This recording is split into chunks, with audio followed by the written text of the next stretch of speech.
ఏమండోయ్ బాగున్నారా? ఒకసారి ఇలా దగ్గర రండి. ఏంటనుకున్నారా? మీ ఇంట్లో మన చుట్టాలకు గాని మీ ఇంట్లో గాని ఎవరైనా బుడ్డ పిల్లలు ఉన్నారా?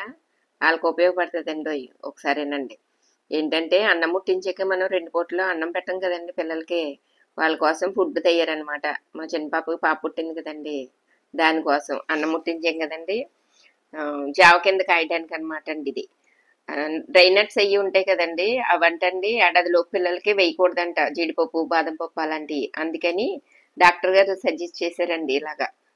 ఏది చిన్న గ్లాస్తో ఒక గ్లాస్ కందిపప్పు అండి, ఎర్ర కందిపప్పు, ఒక గ్లాసు పెసరపప్పు, ఒక గ్లాసు బియ్యం అండి, మూడు కడిగేసి చక్కగా ఆరబెట్టేసి పొయ్యి మీద చిన్న మంట మీద బాగా ఏపేస్తాయండి. ఇది ఇలా అవుతుంది. దీన్ని చల్లారేకానండి పౌడర్ చేసుకుంటే ఇలాగా పూటకండి ఒక్కొక్క స్పూను ఉడకబెట్టండి చక్కగా.